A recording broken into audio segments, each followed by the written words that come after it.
ನಮಸ್ಕಾರ ಸ್ನೇಹಿತರೆ, welcome to Shilpa hair Kannada ಲಾಗ್ಸ್ಗೆ. ಎಲ್ಲರೂ ಹೇಗಿದ್ದೀರಾ? ನಾನು ಕೂಡ ಚೆನ್ನಾಗಿದ್ದೀನಿ. ಇವತ್ತು ಬೋಟ್ ನೆಕ್ಕಿಗೆ ಸಿಂಪಲ್ ಆಗಿರೋಂಥ ಡಿಸೈನನ್ನು ತೋರಿಸ್ತೀನಿ, ಯಾವ ರೀತಿ ಡಿಸೈನ್ ಮಾಡೋದು ಅಂತಂದ್ಬಿಟ್ಟು. ಒಂಥರ ಹೊಸ ಡಿಸೈನ್ ಅಂತಲೇ ಹೇಳ್ಬೋದು ಸ್ನೇಹಿತರೆ. ಎಲ್ಲ ಸ್ಕಿಪ್ ಮಾಡದೆ ಪೂರ್ತಿಯಾಗಿ ವಿಡಿಯೋ ನೋಡಿ. ಇವಾಗ ನಾನು ಚೆಕ್ ಮಾಡ್ತೀನಿ, ನಿಮಗೆ ತೋರಿಸ್ತೀನಿ. ಆಲ್ರೆಡಿ ನಾನು ಅಳತೆ ಮಾಡಿಕೊಂಡು ಕಟ್ ಮಾಡಿ ಎತ್ತಿಟ್ಕೊಂಡಿದ್ದೀನಿ. ಇವಾಗ ನಿಮಗೆ ಮತ್ತೆ ಮೆಜರ್ಮೆಂಟು ಯಾವ ರೀತಿ ತೊಗೊಂಡಿದ್ದೀನಿ ಅಂತ ತೋರಿಸ್ತೀನಿ ಸ್ನೇಹಿತರೆ. ಅದು 38 ಇದೆ ಸುತ್ತಿರುತ್ತೆ ಬ್ಲೌಸ್ಗೆ. ಲೆಂತ್ ಬಂದು ಇವಾಗ 16 ಇಂಚಿದೆ. ರೆಡಿ ಬಂದು ಅವರಿಗೆ 15 ಇಂಚ್ ಬೇಕಾಗುತ್ತೆ. 15.5 ತೊಗೋಬೇಕು. 14.5 ಇಂಚು ಅವ್ರಿಗೆ ರೆಡಿ ಬರುತ್ತೆ. ಇಲ್ಲಿ ನೋಡ್ತಾ ಇರ್ಬೋದು, ನಾನು ಲೆಂತನ್ನು 14.5 ರೆಡಿ ಬೇಕು, ಪ್ಲಸ್ 1 ಇಂಚನ್ನು ಆ್ಯಡ್ ಮಾಡಿಕೊಂಡ್ರೆ 15.5 ಆಯಿತು. ಇವಾಗ ನೆಕ್ಕನ್ನು ಟೋಟಲ್ಲಾಗಿ ನಾನು 7 ಇಂಚನ್ನು ತೊಗೋಬೇಕು. ಯಾಕಪ್ಪ ಅಂದರೆ 38 ಇದೆ ಸುತ್ತಿರುತ್ತೆ ಬ್ಲೌಸಿಗೆ, 7 ಇಂಚನ್ನು ತೊಗೋಬೇಕಾಗುತ್ತೆ. ಇಲ್ಲಿ ನೋಡ್ತಾ ಇರ್ಬೋದು, ಕರೆಕ್ಟಾಗಿ 9.5 ಚೆಸ್ಟ್ ಮೆಜರ್ಮೆಂಟ್ ಇದು. ಟೋಟಲಾಗಿ 4 ಸೇರಿಸಿದರೆ 38 ಇದೆ ಸುತ್ತಿರುತ್ತೆ ಬ್ಲೌಸ್ ಆಗಿರುತ್ತೆ ಇದು. ನೋಡಿದ್ರಲ್ವಾ? ಯಾರೆಲ್ಲ ಹೊಸದಾಗಿ ನೋಡ್ತಾ ಇದ್ದೀರಾ, ನನ್ನ ಒಂದು ಸಬ್ಸ್ಕ್ರೈಬ್ ಮಾಡ್ಕೊಂಡು ನೋಡಿ. ಪಕ್ಕದಲ್ಲಿರುವಂಥ ಬೆಲ್ಲೈಕನ್ನ ಪ್ರೆಸ್ ಮಾಡಿ ಆಲ್ ಅಂತ ಸೆಲೆಕ್ಟ್ ಮಾಡ್ಕೊಳ್ಳಿ. ನಾನು ಹಾಕಿರೋಂಥ ವೀಡಿಯೋಸು ನಿಮಗೆ ನೋಟಿಫಿಕೇಷನ್ ಬರುತ್ತೆ. ಆವಾಗ ಸಡನ್ನಾಗಿ ನನ್ನ ಒಂದು ವೀಡಿಯೋನ ವಾಚ್ ಮಾಡ್ಬೋದು. ನೋಡ್ತಾ ಇರ್ಬೋದು, 38 ಇದೆ ಸುತ್ತಿರುತ್ತೆ ಬ್ಲೌಸ್ ಆಗಿರೋದ್ರಿಂದ ನಾವು ನೆಕ್ಕನ್ನು ಟೋಟಲಾಗಿ ಎಷ್ಟು ತೊಗೋಬೇಕಪ್ಪ ಅಂದರೆ ಶೋಲ್ಡ್ರು 7 ಇಂಚ್ ತೊಗೊಂಡ್ರೆ ಕರೆಕ್ಟಾಗಿ ಆಗುತ್ತೆ. ಹಾರ್ಮೋಲ್ ಕೂಡ ಅಷ್ಟೇ. ಹಾರ್ಮೋಲ್ ಕೂಡ ಎಷ್ಟು ತೊಗೋಬೇಕಪ್ಪ ಅಂತಂದರೆ ಕರೆಕ್ಟಾಗಿ 7 ಇಂಚೆ ತೊಗೋಬೇಕಾಗುತ್ತೆ. ನೆಕ್ಕು 7 ಇಂಚು, ಹಾರ್ಮೋಲ್ ಕೂಡ 7 ಇಂಚೆ ತೊಗೊಂಡಿದ್ದೀನಿ. ನೋಡ್ತಾ ಇರ್ಬೋದು, ಕರೆಕ್ಟಾಗಿ 7 ಇಂಚಿಗೆ ತೊಗೊಂಡಿದ್ದೀನಿ. 7 ಇಂಚ್ ಹಾರ್ಮೋಲು ಮತ್ತು 7 ಇಂಚ್ ನೆಕ್ ತೊಗೊಂಡ್ರೆ ನಮಗೆ ಪರ್ಫೆಕ್ಟಾಗಿ ನೀಟಾಗಿ ಬರುತ್ತೆ ಅಂತ ಹೇಳ್ಬೋದು ಬ್ಲೌಸು.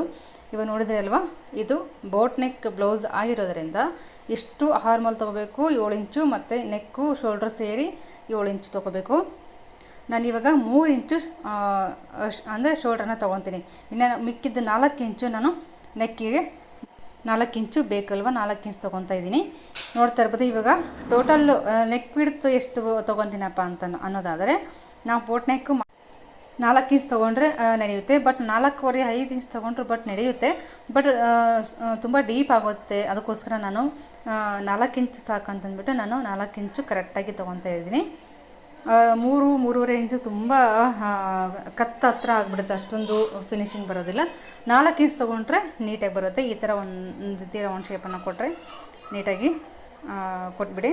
ಇವಾಗ ನಾನು ಕೆಳಗಡೆ ನಿಮಗೆ ಈ ಡಿಸೈನನ್ನು ತೋರಿಸ್ತೀನಿ ಸ್ನೇಹಿತರೆ. ಡಿಸೈನ್ ತೋರಿಸಿದ್ರೆ ನಿಮಗೆ ಕರೆಕ್ಟಾಗಿ ಅರ್ಥ ಆಗುತ್ತೆ. ನಾನಿಲ್ಲಿ 2 ಇಂಚಿಗೆ ಮಾರ್ಕ್ ಮಾಡ್ಕೊಂಡ್ಬಿಟ್ಟು ಎಕ್ಸ್ಟ್ರಾ ಬಟ್ಟೆನ ಬಿಟ್ಕೊತಾ ಇದ್ದೀನಿ. ಇದು ಸ್ವಲ್ಪ ಡಿಫ್ರೆಂಟ್ ಡಿಸೈನ್ ಆಗಿರೋದ್ರಿಂದ ಅದಕ್ಕೋಸ್ಕರ ನಾನು 2 ಇಂಚು ಅಗಲದ ಬಟ್ಟೆನ ಉಳಿಸ್ಕೊತಾ ಇದ್ದೀನಿ. ಅಲ್ಲಿ ಕರೆಂಟ್ ಹೋಯ್ತು ಸ್ನೇಹಿತರೆ, ಅದಕ್ಕೋಸ್ಕರ ನಾನು ಇದನ್ನು ಸ್ಕಿಪ್ ಮಾಡಿದೆ. ನೆಕ್ಸ್ಟ್ ಇವಾಗ ನಾನು ಸ್ಟಿಚಿಂಗ್ ಮಾಡಬೇಕಾದ್ರೆ ಡಿಸೈನನ್ನು ತೋರಿಸ್ತೀನಿ, ಯಾವ ರೀತಿ ಡಿಸೈನ್ ಮಾಡೋದು ಅಂತಂದ್ಬಿಟ್ಟು. ಎಲ್ಲೂ ಸ್ಕಿಪ್ ಮಾಡಿದೆ, ಪೂರ್ತಿಯಾಗಿ ವಿಡಿಯೋ ನೋಡಿ. ಪವರ್ ಹೋಗಿರೋ ಕಾರಣಕ್ಕೆ ನಾನು ಸ್ಟಿಚಿಂಗನ್ನು ಸ್ವಲ್ಪ ಗ್ಯಾಪ್ ಮಾಡಿ ಸ್ಕಿಪ್ ಮಾಡಿ ತೋರಿಸ್ತಾ ಇದ್ದೀನಿ. ಇಲ್ಲಿ ನೋಡ್ತಾ ಇರ್ಬೋದು, ಈ ರೀತಿ ನಾನು ಶೇಪನ್ನು ತೆಗೆದುಬಿಟ್ಟು ಈ ರೀತಿ ಒಂದು ಡಿಸೈನನ್ನು ಕೊಟ್ಟಿದ್ದೀನಿ.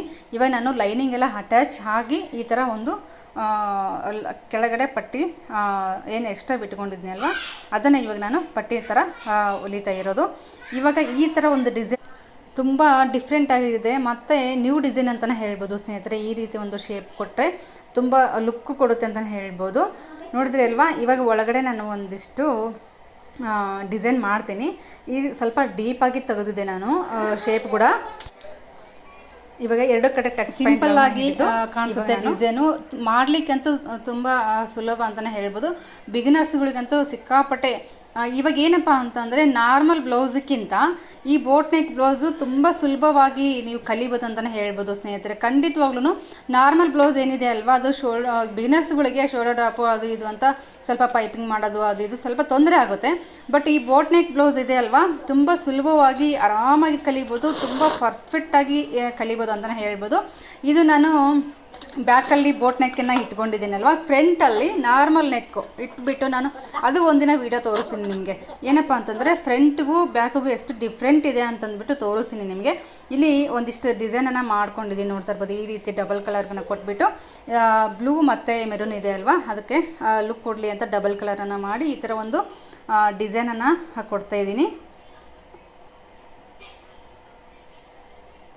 ಈ ರೀತಿ ಒಂದು ಸ್ಟಿಚ್ಚನ್ನು ಹಾಕೊಂಡ್ಬಿಟ್ರೆ ಡಿಸೈನನ್ನು ಮಾಡಿದ್ದೀನಲ್ವ ಒಳಗಡೆ, ಅದಕ್ಕೋಸ್ಕರ ನಾನು ಸ್ವಲ್ಪ ಡೀಪನ್ನು ಜಾಸ್ತಿ ತೊಗೊಂಡಿದ್ದೀನಿ. ಅಷ್ಟು ಬಿಟ್ಟರೆ ತುಂಬ ಡೀಪ್ ಏನಾಗಿಲ್ಲ, ಕರೆಕ್ಟ್ ಆಗಿದೆ. ಬಟ್ ಒಂದು ಸ್ವಲ್ಪ ಎಕ್ಸ್ಟ್ರಾ ತೊಗೊಂಡಿರೋ ಕಾರಣಕ್ಕೆ ನಾನು ಈ ಡಿಸೈನ್ ಮಾಡಬೇಕು ಅಂತಲೇ ನಾನು ಸ್ವಲ್ಪ ಡೀಪನ್ನು ತೊಗೊಂಡಿದ್ದೀನಿ ಅಷ್ಟೇ.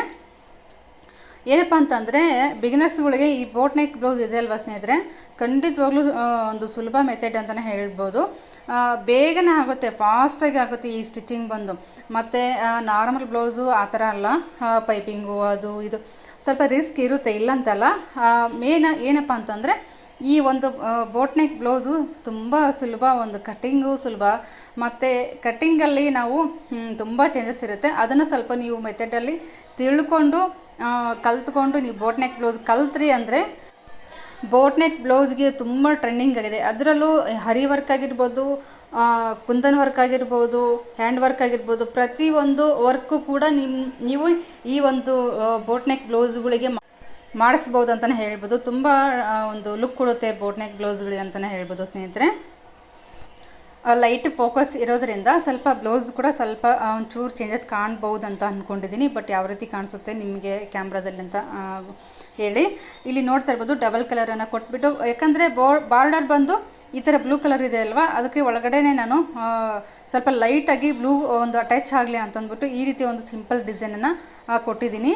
ವೇರ್ ಮಾಡಿದ್ರಂತೂ ಈ ಒಂದು ಶೇಪ್ ಏನು ಕೊಟ್ಟಿದ್ದೀನಲ್ವ, ವೇರ್ ಮಾಡಿದ್ರೆ ತುಂಬ ಸಖತ್ತಾಗಿ ಬರುತ್ತಂತ. ಇನ್ನೊಂದು ಏನಪ್ಪ ಅಂದರೆ ಫ್ರಂಟಲ್ಲಿ ಮತ್ತು ನೆಕ್ಸ್ಟ್ ವಿಡಿಯೋದಲ್ಲಿ ತೋರಿಸ್ತೀನಿ. ಫ್ರಂಟ್ ಬೋಟ್ ನೆಕ್ ಒಂದು ವೇಳೆ ನಾನು ಸ್ಟಿಚ್ ಮಾಡಬೇಕಾದ್ರೆ ಏನಾದರೂ ನಿಮಗೆ ತೋರಿಸ್ಬೇಕಂತ ಅನಿಸಿದ್ರೆ ಖಂಡಿತವಾಗ್ಲೂ ಅದನ್ನು ಕೂಡ ಶೇರ್ ಮಾಡ್ಕೊತೀನಿ. ಫ್ರಂಟಲ್ಲಿ ಕಂಕಳ ಹತ್ರ ಯಾವ ರೀತಿ ಶೇಪನ್ನು ತೆಗಿಬೇಕು, ಅದರಲ್ಲಿ ಯಾವ ರೀತಿ ಚೇಂಜಸನ್ನು ಮಾಡ್ಕೋಬೇಕು, ಖಂಡಿತವಾಗ್ಲೂ ಅಂದರೆ ನಾರ್ಮಲ್ ನೆಕ್ ತೊಗೊತೀವಿ ಅಂದಾಗ ತುಂಬ ಚೇಂಜಸ್ ಇದೆ, ಅದಕ್ಕೋಸ್ಕರ ಹೇಳ್ತಾ ಇರೋದು. ನೆಕ್ಸ್ಟ್ ವೀಡಿಯೋದಲ್ಲಿ ಅಪ್ಪಿತಪ್ಪಿ ನಾನೇನಾದರೂ ಮತ್ತೆ ಬೋಟ್ ನೆಕ್ ಸ್ಟಿಚ್ ಮಾಡಬೇಕಾದ್ರೆ ಫ್ರಂಟಲ್ಲಿ ನಾರ್ಮಲ್ ನೆಕ್ ಏನಾದರೂ ಸಿಕ್ತು ಅಂತಂದರೆ ನಿಮ್ಮ ಜೊತೆ ಅದನ್ನು ಕೂಡ ಶೇರ್ ಮಾಡ್ಕೊತೀನಿ.